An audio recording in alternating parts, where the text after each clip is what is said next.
itu 25 juta ke atas, itu kita melakukan peningkatan dengan kembali. Karena lonjakan, maka kemarin itu yang di atas 40 juta itu kita ikat ke notaris, di bawah itu kita buat aja surat kuasa jaminan, begitu kan oleh saksi dan ahli waris dia. Masih ada ribet Pak.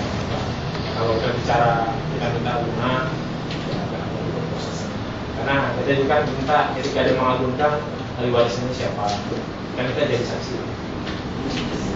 Ahli waris rumah biasanya lebih jelas seperti ahli waris sepeda motor.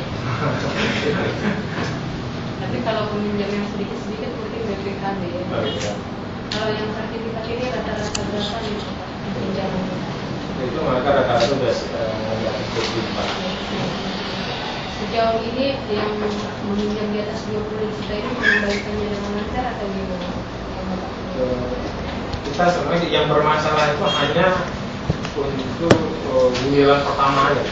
Artinya ketika mereka itu kan dulu pola di BR gini, ketika kita sudah dimasukkan ke dalam lembaga yang ikut dalam program penguatan LKS, nah untuk bisa cair uang itu, nah kita itu sebelumnya diminta mengirimkan calon berperselit. Pada siapa Anda akan berikan uang ini? Kan begitu, maka kita kirimlah nama-nama mereka, KTP-nya, surat permohonannya, nah begitu uang itu cair, kita harus cairkan ke orang itu. Yang membedakan dengan yang tadi itu, yang channeling, kita kan nggak punya otoritas apa-apa. Nah kalau ini kita masih diberi waktu untuk melakukan survei sapanya. Cuma kan waktunya singkat. Jadi ketika uang BNR itu memang sistemnya kejar tayang itu. Jadi sekian minggu Anda harus cairkan uang 500 juta. Ini kan kita buru-buru. Nah akibatnya ketika kita tidak melakukan, misalnya kita sampaikan ke masyarakat ada produk atau segala macam, orang kadang-kadang terkesan memaksa, ini Anda hukum nih. Ya akibatnya ya sudah di BNR sendiri sebagai sebuah program untuk publik, mereka kan juga publikasikan. Jadi masyarakat itu kan uang BNR, yang dikembalikan juga nggak apa-apa. Nah kejaksaan kita ada di situ sekarang. Tapi kalau ketika giliran kedua, nah itu kan sudah otoritas kita gitu. Dari sisi waktu kita sudah tidak ada yang menekan. Nggak perlu lah. Nah kalau itu ya, insya Allah tidak terlalu bermasalah. Banyak masalah kita karena uang itu Pak, karena waktunya kepepet. Nah ketika dulu kita diinjek dengan modal sekarang 530, itu kita hanya diberi waktu semua di situ prosesnya 2 minggu. Ya kalau uangnya nggak habis mati anggaran, habis stay lagi ya mau nggak mau lah. Ya Pak Jali itu tahu persis itu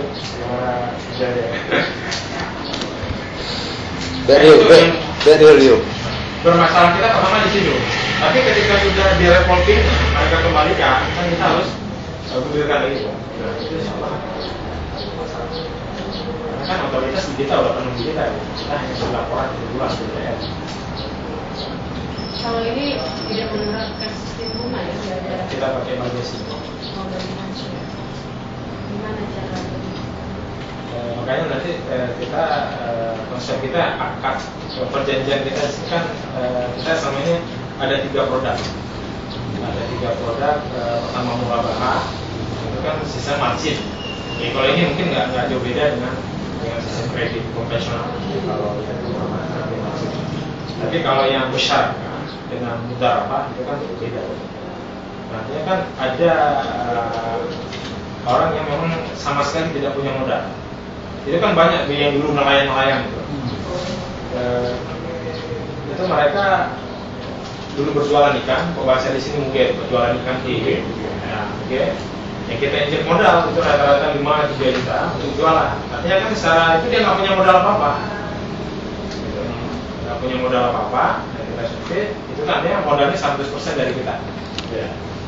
Itu kita pakai akad mudharabah. Nanti berapa keuntungan dia dari pengelolaan uang kita itu dari 2 enggak, itu 40 kita 60 dia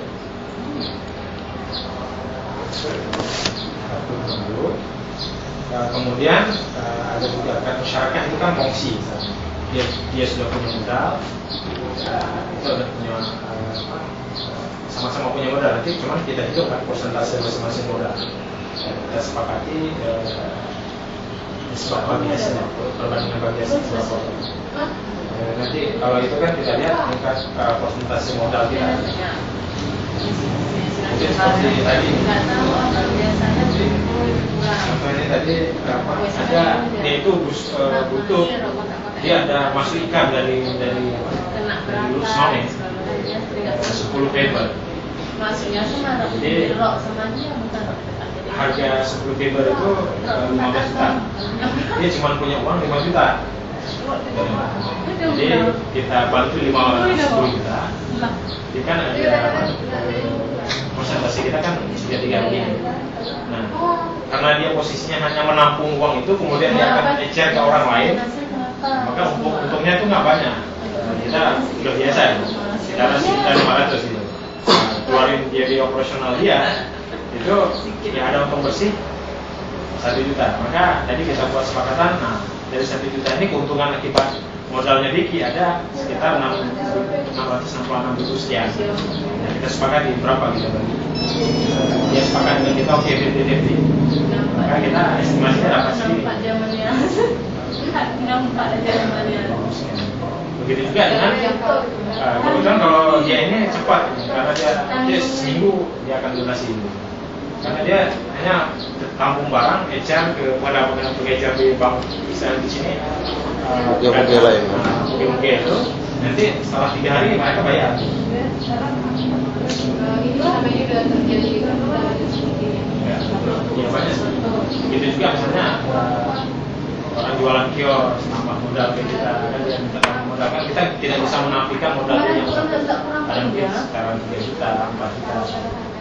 Jadi kalau buat orang yang memang sudah punya usaha awal, itu kita terapkan konsep usaha. Tapi kalau memang dia mulai dari nol, itu kita terapkan konsepnya. Kalau yang pedagang ikan lumayan gitu. Dan tadinya mereka itu dulu sama sekali nggak punya kerjaan. Kalau mungkin menjualnya nanti ke lapangan, depan SMA 2, itu banyak teman. Yang awalnya mereka itu sebenarnya nggak punya kerjaan lah. Kadang-kadang ada kan yang kita juga ternyata melihat orang pergi ke laut gitu kan. Jadi pergi ke laut itu sholat segala macam, ya kan. Karena tsunami seperti itu, ya tersadarkan dia cari pekerjaan yang mungkin dari sisi keluasan yang masyarakat badan lebih luas. Kemudian dia karena basicnya dari di laut, berurusan dengan ikan, lalu dulu tangkap ikan, jadi coba jualan ikan. Seperti modal ikan itu memang nggak punya, ya cuman modalnya dapat lapak, bawa dari sini ya, dapat lapak di satu tempat, ya nggak ada uang 3 juta atau 5 juta, nanti PTPI mereka belikan di sana, bawa ke tempat di lapak itu.